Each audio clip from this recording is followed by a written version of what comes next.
Este es un gobierno de mentirosos, estafadores, corruptos y violentos. ¿Se acuerdan que en una época, ahora hace bastante que no lo escucho, pero ¿se acuerdan que en una época Adorni siempre decía en sus conferencias de prensa que Milei es el primer presidente que no miente, que no tiene problema en decir la verdad incluso cuando es inconveniente? Qué mal envejeció eso, porque se la pasan mintiendo. Este es un gobierno que miente tan sistemáticamente que termina construyendo un país paralelo en su narrativa que se aleja cada vez más del país real. Es un país en el que, por ejemplo, el Garrahan tiene 6 empleados administrativos por cada médico. Es mentira. Los que figuran como empleados administrativos son personal de salud en muchos casos. Y si no, personal que hace tareas esenciales para que el personal de salud pueda cumplir su parte. ¿O acaso se piensan que un hospital del tamaño del Garrahan no necesita una cantidad de administrativos? Pero además de eso, por todo lo que te contaban como administrativos, 4 no lo son. 4 son camilleros, son informáticos, son personal de técnico, de laboratorio, etcétera, etcétera, etcétera. Pero mienten y siguen mintiendo al respecto. Mienten sobre los salarios. Vienen diciéndonos que los salarios están creciendo. Claro, miran una partecita muy chiquita del universo de salario, que a lo mejor en algún momento del año pasado creció un poco por encima de la inflación de esos meses, pero muy lejos de todo lo que había perdido en el primer semestre de este gobierno, después de la mega devaluación que hizo Milei. Mienten también permanentemente para justificar cada una de las medidas que toman con respecto a la economía, con respecto a lo que vale tu comida, a lo que valen los servicios que pagás. Es muy difícil agarrar una entrevista de Milei y encontrar verdades. Todo lo que dice construye lo que algunos llaman postverdad, que es más que una mentira aislada, sino que es un sistema construido para negar la realidad, en un sentido general. Y eso es lo que hace este gobierno. Celebra una economía que funciona, mientras tienen que seguir buscando dólares, no se sabe de dónde ya a esta altura, como si no hubieran recibido hace 2 meses uno de los préstamos más grandes de la historia del Fondo Monetario Internacional. 12.000 millones de dólares taca a taca. No hay muchos casos en la historia. Y esos 12.000 millones de dólares llegaron después, 6 meses después apenas, de un blanqueo de más de 20.000 millones de dólares que ingresaron al sistema. Y se lo fumaron todo. Y te construyen este mundo en el cual la economía marcha fantástico. La macro está ordenada. Hasta tenemos dirigentes como Rubinstein, que fueron parte de la última experiencia de Unión por la Patria, saliendo a decir que Caputo está haciendo todo fantásticamente bien. Escuchémoslo. ¿Considera que la gestión de Luis Caputo viene siendo más exitosa en sus propios términos que la que tuvo Sergio Massa frente al Palacio de Hacienda? Sí, la respuesta corta es sí, claramente. Yo, por ejemplo, yo quería tener este orden fiscal, no lo logré para nada con Massa, y bueno, y Massa tenía que luchar contra sus propias limitaciones que tenían que ver por ahí por falta de convicción, pero más que nada también con una coalición que era complicada para lograr esos objetivos. Y aparte después nos agarró la sequía que nos complicó completamente la vida durante el año 2023. Y después vinieron las PASO, bueno, hubo historias, cosas que pasaron, ¿no? Diciendo, en ese programa pasaron cosas. ¿Considera que esta gestión de Caputo es la mejor gestión económica de los últimos años? Esto es el principio, vos no podés evaluar una gestión en el medio de la gestión. Yo diría que la de Caputo luce la mejor de los últimos tiempos. No voy a compararlo con la historia reciente de Argentina, que eso involucra la convertibilidad e involucra la salida como en los 2000. Bueno, mienten tanto porque también del otro lado hay mucha gente que los deja mentir. Desde Rubinstein, que sale a decir que Caputo es maravilloso y es genial, hasta los que con su silencio no logran imponer una narrativa en el sentido contrario. Y hasta es común escuchar a otros dirigentes del peronismo salir a decir, bueno, la macro está más ordenada, bajó la inflación. No bajó la inflación. La bajó solamente si la comparamos con dos picos extraordinarios que tienen factores absolutamente exógenos. Uno es la devaluación que el propio Milei hizo en su primer mes de gobierno y que llevó a la inflación, que estaba muy alta en el 12%, hasta el 24%. Sí, comparada con el 24 está más bajo, pero el 24 es de Milei, porque esa devaluación fue de Milei. Y el 12 anterior, el del último año de Unión por la Patria, del Frente de Todos, es un número que está, el de Rubinstein, el hombre que ahí opinaba tan alegremente, tenía 12% de inflación mensual, pero lo tenía en el marco de la sequía, que hace que haya menos dólares, y ese es el motivo de la inflación, no, como dicen en el gobierno, aunque no lo practican, un fenómeno exclusivamente monetario. Y también la incertidumbre electoral con un candidato que decía que el peso era excremento y era el favorito a ganar las elecciones. Entonces, hay un gobierno de mentirosos, no los ayudemos a mentir.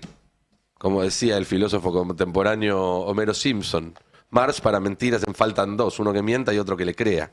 No seamos el segundo. Pero no solamente es un gobierno de mentirosos, también es un gobierno de estafadores. Todo el gobierno es una gran estafa que lo que hace es sacarte plata del bolsillo a vos y dársela a los que ya tienen muchísima plata. Porque eso es lo que está pasando.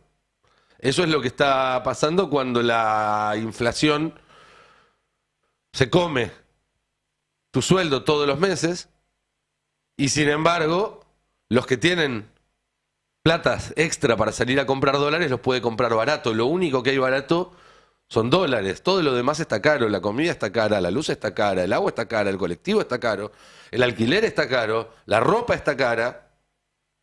Los dólares están baratos.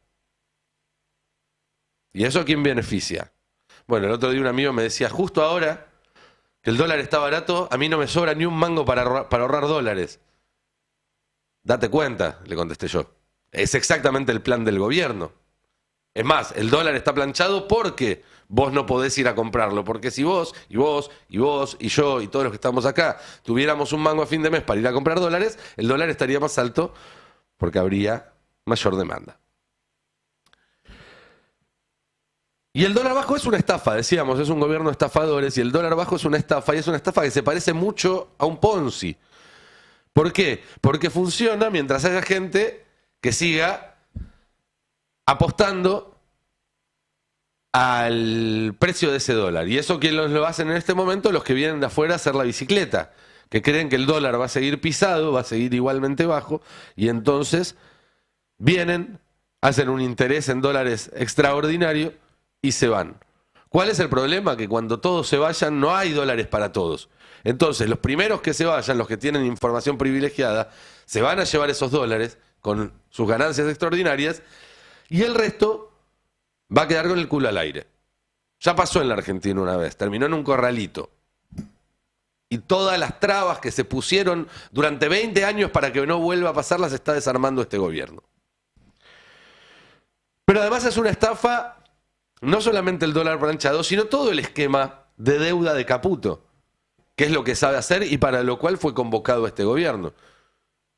El perfil de tu ministro de Economía dice qué es lo que vos esperás de un gobierno. Si vos ponés un ministro de Economía desarrollista, esperás un gobierno desarrollista. Si ponés un ministro de Economía liberal, esperás un gobierno liberal. Si ponés un ministro de Economía timbero, ¿qué esperás?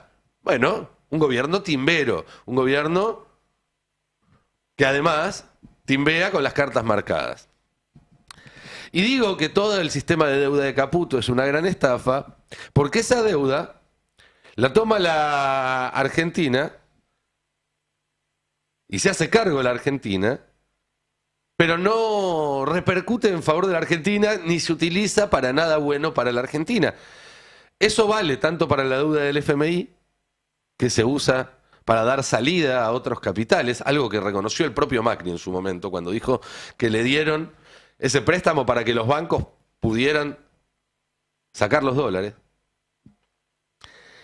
Pero también la deuda privada, porque cuando un gobierno se endeuda a una tasa ridícula como la semana pasada y al mismo tiempo está diciendo, ¿saben qué? No vamos a hacer una sola obra pública, no vamos a invertir en educación, no vamos a invertir en salud. Entonces, ¿para qué te estás endeudando? Para beneficiar a tus amigos, pero eso no le llega a la Argentina, no le queda a la Argentina. Argentina lo único que hace es prestar el nombre para una estafa que hacen otros, para pedir plata y llevársela a otro lado. Es como que te hackeen la cuenta del banco, el home banking, pidan un préstamo y lo transfieran a otra cuenta, una estafa bastante común, pero a nivel país. Le hackearon el home banking a la Argentina, pidieron un préstamo y transfieren toda esa plata después a otras cuentas que se la fugan. Y es una estafa además que es doblemente grave porque sigue impactando en el tiempo y una vez que te agarra no te suelta, no es una estafa de una sola vez. Cuando se toma deuda de esta forma como hace Caputo, te cagan 4 veces. Te cagan cuando entra la plata adeudada porque plancha el tipo de cambio y eso destruye la economía productiva. Cierran fábricas, la gente se queda sin empleo, la sociedad es más pobre. Te siguen cagando mientras esos capitales se quedan. ¿Por qué? Porque condicionan las políticas económicas. Porque te dicen, mirá, no vayas a tomar tal medida, no vayas a subir tal impuesto porque nos vamos. Y si nos vamos quedás culo para arriba. Entonces te extorsionan desde ese lugar. Te cagan cuando finalmente se van, porque siempre tarde o temprano se van a tomar ganancias, y cuando se van producen una corrida y producen una crisis. Pasó todas las veces y va a volver a pasar. No hay nada que indique que no vaya a volver a pasar cuando termine este ciclo. Algo que puede suceder en 2 meses, en 6 después de las elecciones, en 2 años, en 5, pero que cuando pase va a ser cada vez peor cuanto más tiempo se estire la situación.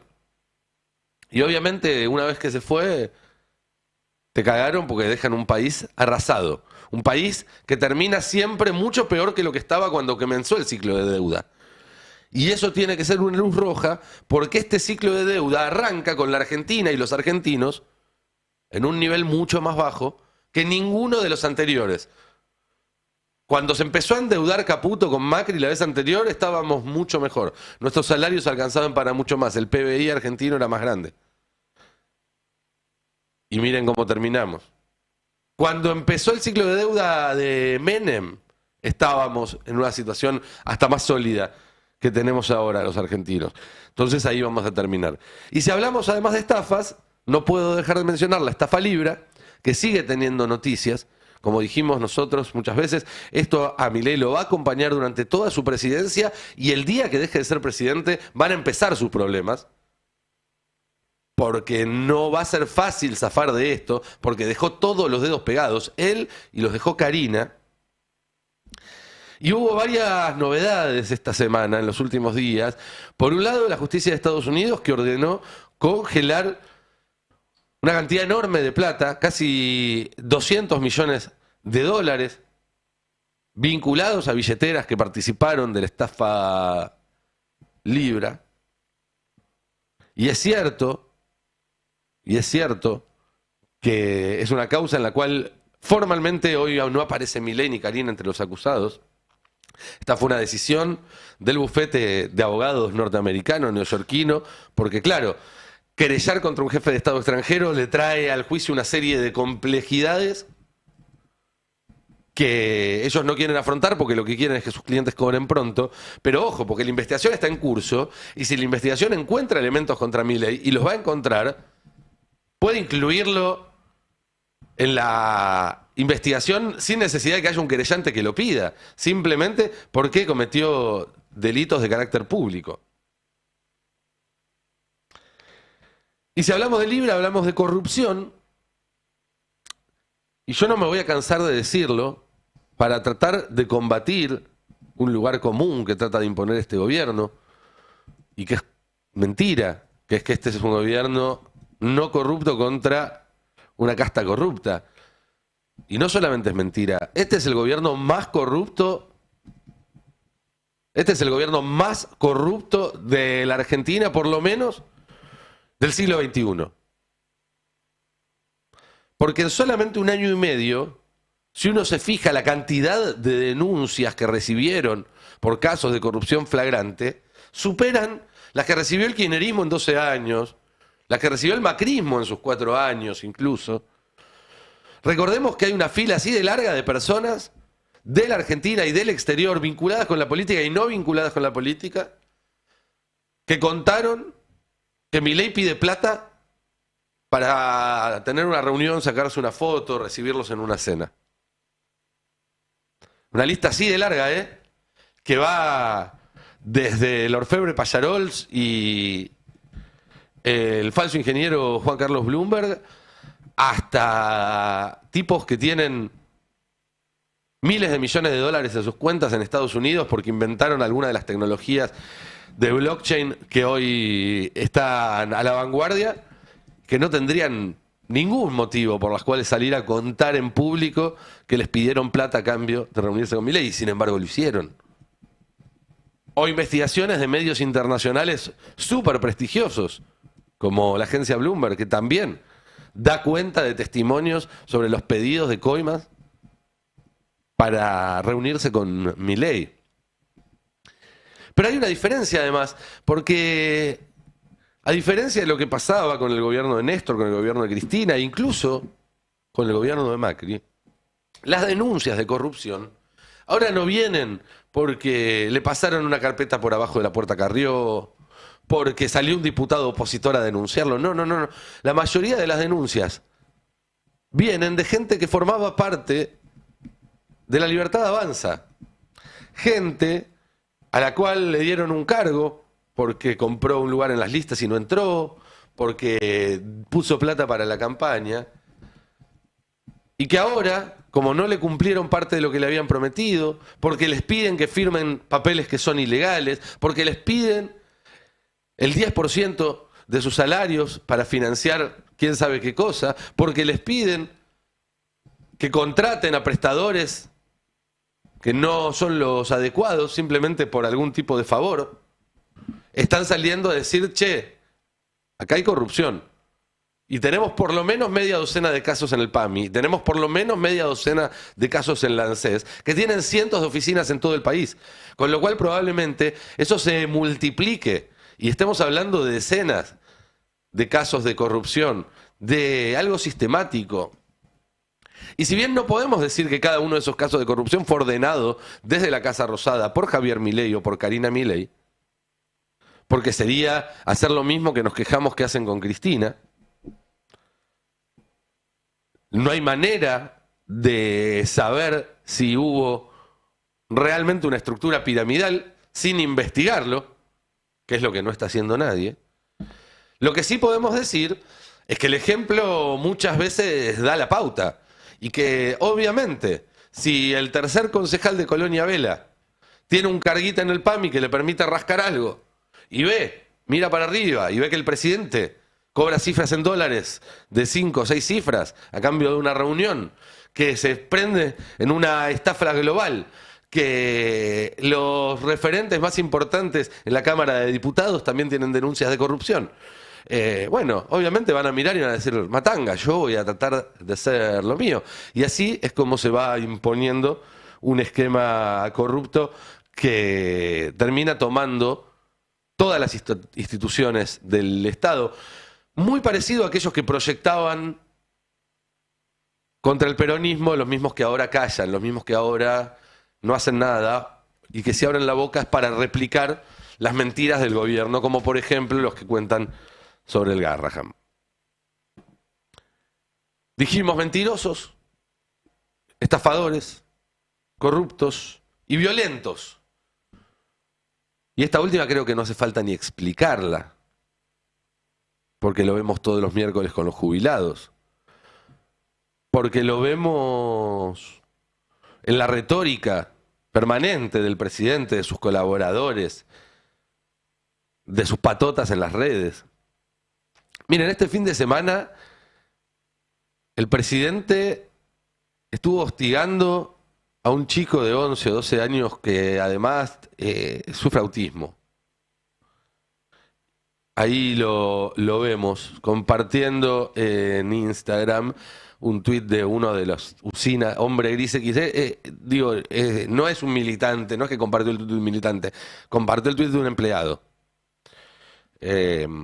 Donde, bueno, se hacen burla de Ian, de este chico. Pero lo más grave no es eso, que ya es muy grave. Lo más grave no es ni siquiera que hasta esto esté copiado del guión que mandan desde Estados Unidos.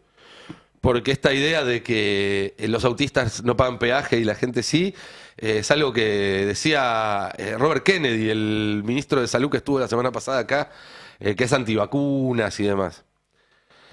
No, lo más grave de todo, no sé si les pasó a ustedes, pero me pasó a mí, y lo voy a decir, es que me dijeron, Milei estuvo hostigando a un chico de 13 años con autismo, de 12 años con autismo en las redes sociales, y yo no me sorprendí y no salí corriendo a chequearlo diciendo no, la verdad que no te creo, tiene que ser un fake, seguro lo armaron. Dije, porque la verdad es que ya no nos sorprende y no desconfiamos de eso. Ya nos acostumbramos a tener un presidente que haga esas cosas. Gente, es muy triste eso. Podemos ponernos la vara un poco más alta. Voy a terminar este intento de editorial comentando dos noticias internacionales y sumándolo a Mariano también. Porque además nos tocan directamente, nos afectan muy directamente.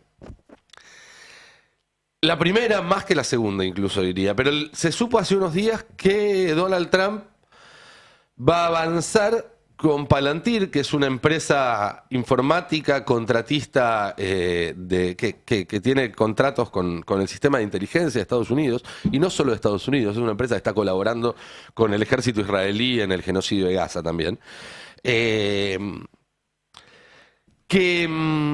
Básicamente autoriza, en nombre de la seguridad nacional, por supuesto, esta empresa, armar una base de datos unificada de todos los ciudadanos norteamericanos, cruzando sus datos fiscales, bancarios, de inmigración, de antecedentes penales, de situación laboral, de situación financiera. Es decir, básicamente, sistematizar la inteligencia sobre todos los ciudadanos de Estados Unidos, algo que Estados Unidos viene haciendo desde el 11 de septiembre de 2001, pero nunca de forma tan sistemática como sucedería ahora. ¿Por qué nos tiene que importar esto? Bueno, el dueño de Palantir es Peter Thiel. ¿Quién es Peter Thiel? Peter Thiel es probablemente la figura más importante dentro de la cofradía de lo que algunos llaman los broligarcas o oligarcas de Silicon Valley, que tienen entre sus miembros más públicos a Elon Musk, a Mark Zuckerberg, a Jeff Bezos. Thiel tiene un poco menos de plata que ellos, por lo menos en las cuentas de Forbes, y por eso no aparece en el top 10 de los más ricos del mundo. Yo creo que debe tener más, pero no quiere aparecer. Y Forbes es sensible a veces a esos intereses. Pero Thiel fue socio de Elon Musk en PayPal, que fue el primer gran negocio que les dio mucha plata a los dos. Después de eso fue el primer inversor privado externo que tuvo Facebook.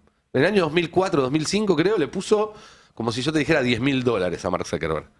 Y eso obviamente le hizo después ser partícipe de ganancias por una cantidad exorbitante de dinero.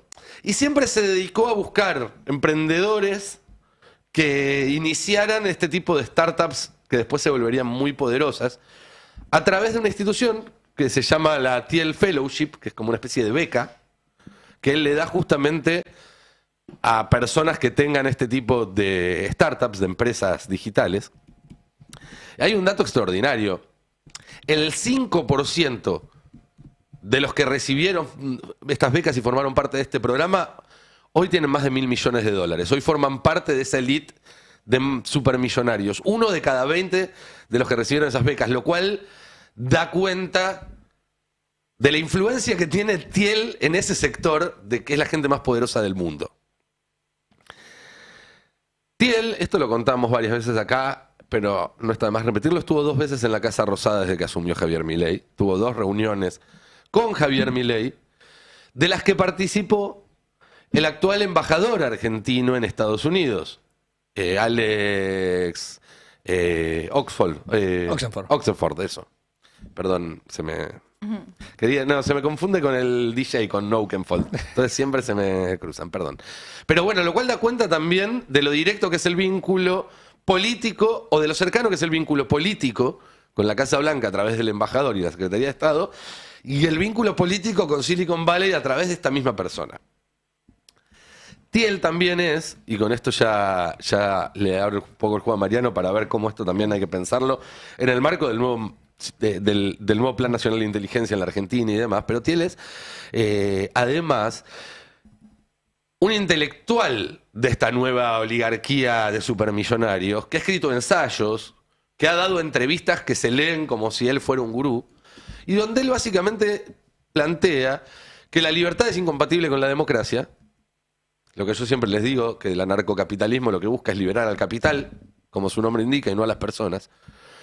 Y que en el largo plazo hay una especie de carrera, por no decirle guerra, entre el capital y la humanidad por el futuro. Él dice que es entre la tecnología y la política, pero la tecnología y la política son herramientas. En realidad lo que están disputando de fondo somos los humanos con el capital. Si el futuro se va a hacer a imagen y semejanza del capital, como se viene haciendo el presente desde hace al menos medio siglo, o si se va a hacer a imagen y semejanza de las personas, lo cual es sumamente importante teniendo en cuenta las nuevas tecnologías y demás. Pero bueno, que alguien tan poderoso, tan metido en el sistema de inteligencia de Estados Unidos, tenga vínculos tan fuertes con la Argentina, me parece que es algo al que deberíamos estar prestándole mucha atención en el marco